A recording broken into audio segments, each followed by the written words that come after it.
Supraspinatus partial tear. Supraspinatus एक muscle रहती है बेटा रोटेटर कफ की, जिसका काम होता है हाथ को उठाना हो। सो अगर आप देख पा रहे हो तो ये सुप्रास्पाइनेटस आ रही है, आ रही है, और ये हमारे ह्यूमरस में जुड़ रही है, ठीक है। ये कॉन्टैक्ट होती है तो हाथ उठता है।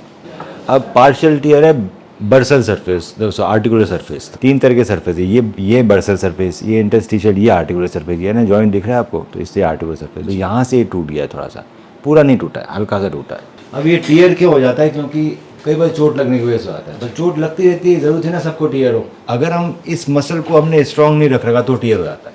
अगर हम रोटेटर कफ की स्ट्रेंथनिंग रेगुलरली नहीं कर रहे वीक में एक बार, तो टियर होने के चांसेस रहते हैं।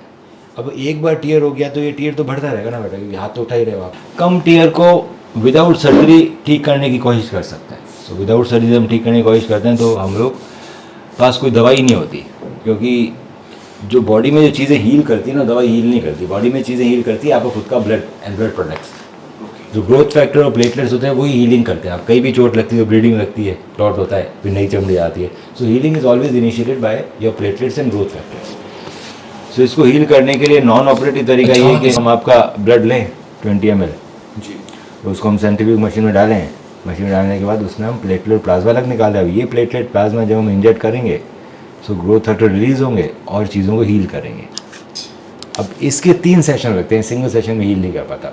0, 7, 14, तो 14 डेज में 3 आते हैं। ये तभी काम करता था जब हम एक्सरसाइजेस करते हैं, यानी टियर हमारी लॉक ऑफ एक्सरसाइजेस की वजह से ही हुआ था। सो मैं अगर एक्सरसाइजेज नहीं कराऊंगा तो हम किसी को भी ठीक नहीं कर सकते, चाहे वेदर वी ऑपरेट और whether we do non operative treatments.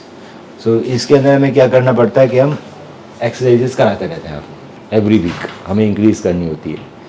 असर आने में, पेन वेन खत्म होने में कम से कम 2 महीने लगते हैं। पेन के 2 रीज़न है, एक तो टियर है, एक वीक मसल है।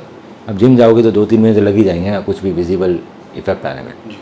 सो रोटेटर कफ की स्ट्रेंथनिंग कराते रहेंगे। रोटेटर कफ की स्ट्रेंथनिंग के साथ साथ नेक और स्कैपुलर स्टेबलाइजेशन भी ज़रूरी है, क्योंकि सब जुड़े हुए हैं। पूरे कंपार्टमेंट की एक्सरसाइज होगी दोनों तरफ। There is a good chance 60-70% की अपना फील होता है।